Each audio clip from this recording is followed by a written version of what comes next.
करना।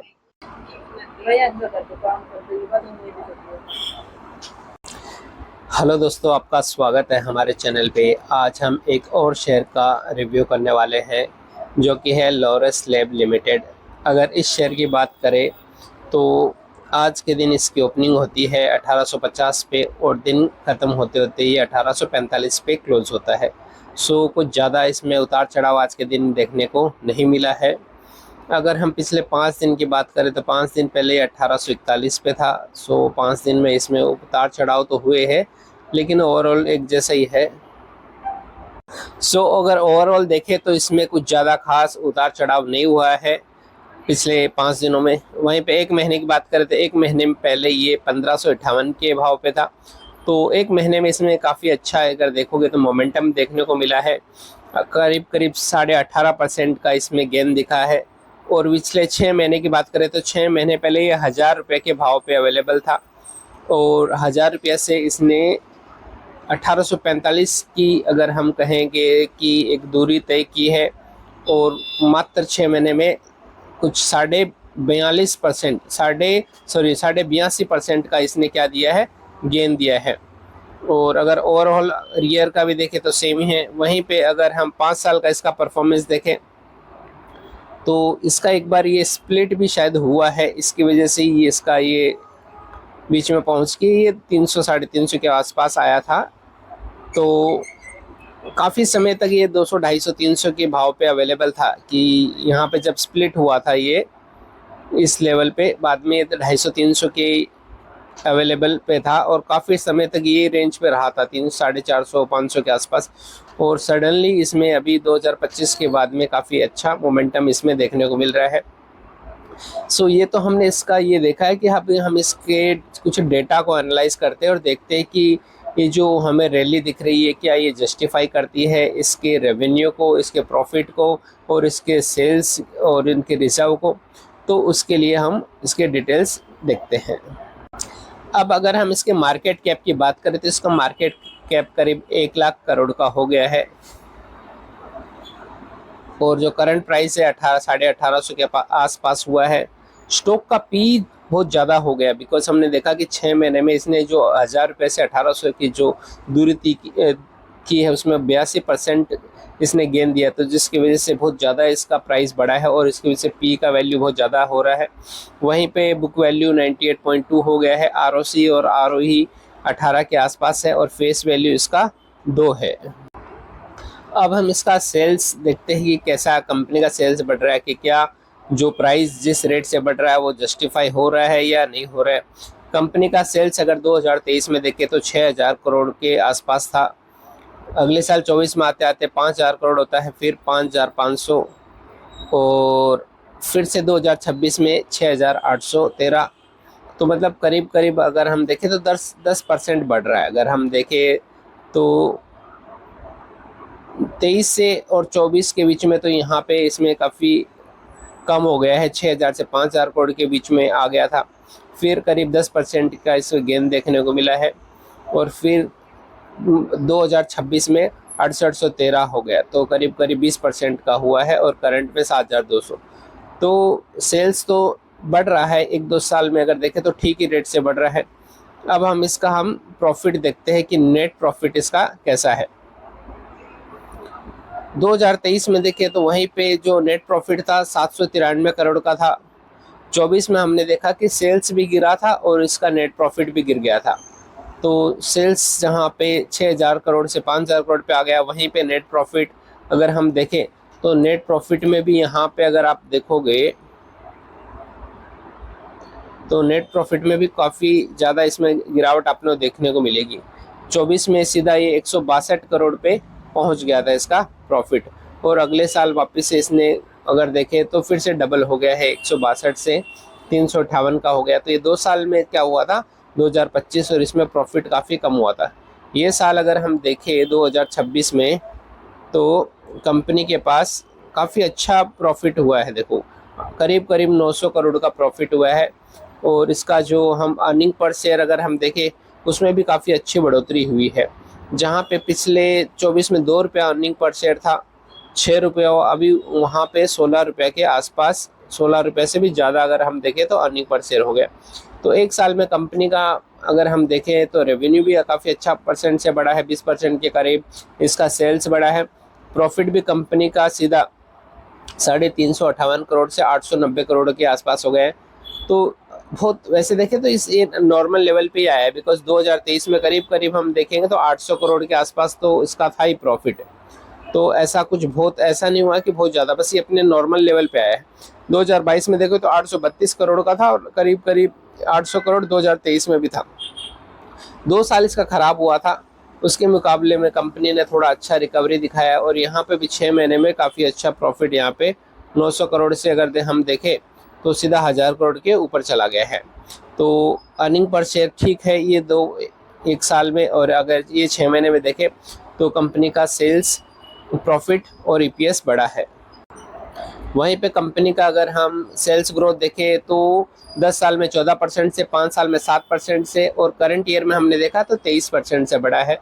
प्रॉफिट भी देखें तो करंट ईयर में कंपनी का काफ़ी अच्छा बढ़ गया है कि सीधा 100%, 350 के आसपास था, 900 के आसपास या 800 के पास आ चुका है।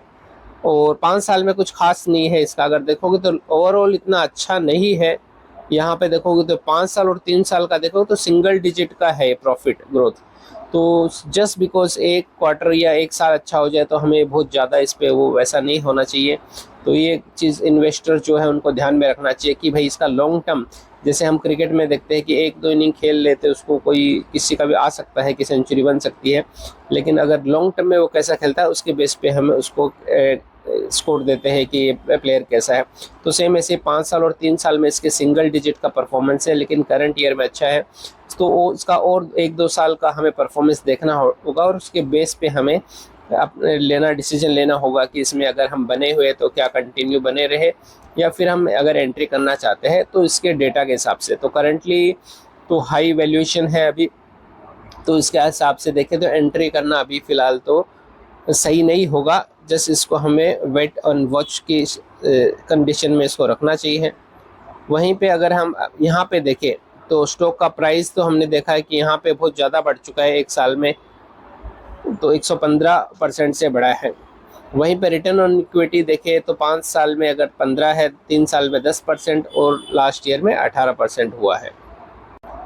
अब अगर हम यहाँ पे देखें कंपनी के रिजर्व्स, तो कंपनी के रिजर्व देखें तो 2022 में करीब 3200 करोड़ का था।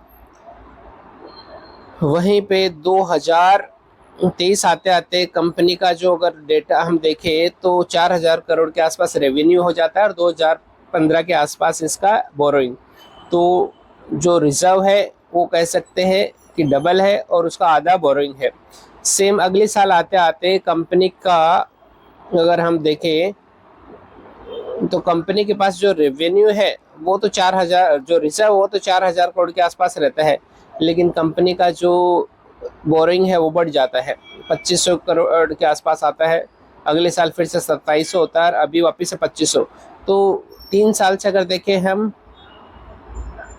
तो जो बोरिंग है वो ऑलमोस्ट एक कांस्टेंट लेवल जैसी है। यहाँ पे कोई बहुत ज़्यादा इतना उतार चढ़ाव नहीं देखने को मिल रहा है, लेकिन यहाँ पे कंपनी का रिजर्व काफ़ी अच्छी रेट से ग्रो हो रहा है। 4000 करोड़ था 2024 में, 4300 और अभी लगभग 5200 करोड़ के पास हो गया है।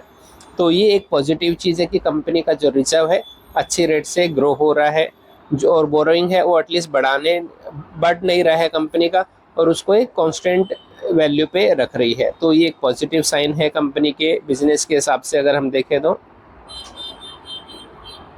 अब अगर हम इसके शेयर होल्डिंग के पैटर्न की बात करें तो 2025 में या 24 में देखें, उससे पहले भी 25 में अगर जून क्वार्टर में हम लोग आते हैं यहाँ पे तो 27.60% जो इन प्रोमोटर्स के पास है, एफआईस के पास यहाँ पे करीब 25% है, और डीआईस के पास लगभग 12 और पब्लिक के पास 34% है।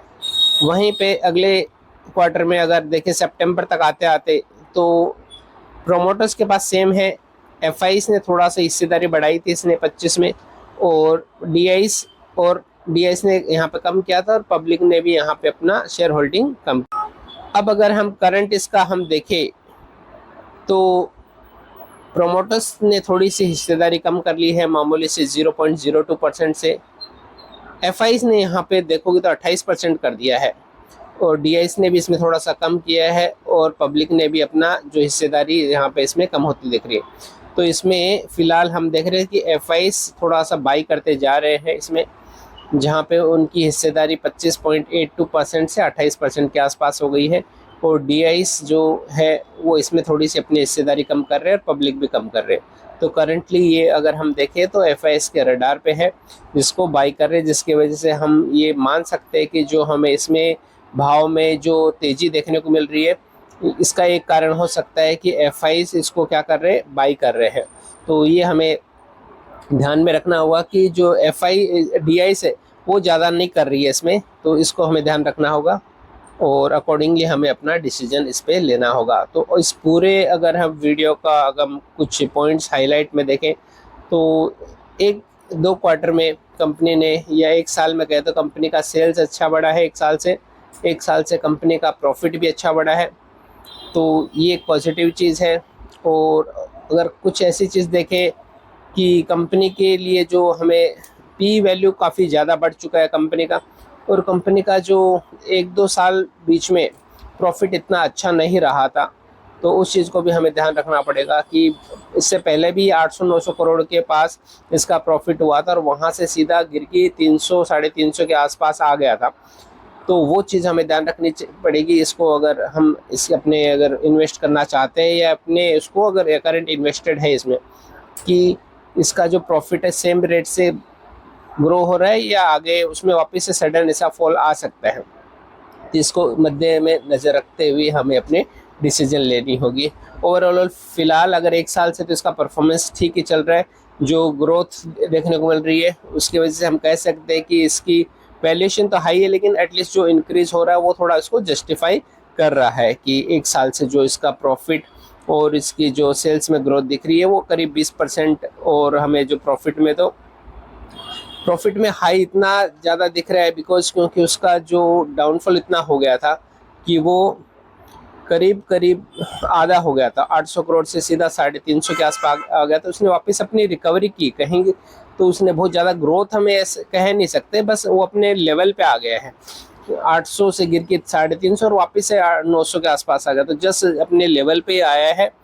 तो इसको हम बहुत ज़्यादा वो नहीं कह सकते कि बहुत ज़्यादा इसने अच्छा परफॉर्मेंस कर दिया है, बस अपने लेवल पे पहुंच गया है। सो ये था हमारा एनालिसिस लॉरस लैब के बारे में। आपको ये वीडियो कैसा लगा है ज़रूर बताइए। ऐसे ही जानकारी के लिए आप हमारे चैनल से जुड़े रहें। धन्यवाद, और आपका कुछ भी सुझाव रहे तो कमेंट्स में ज़रूर बताएं।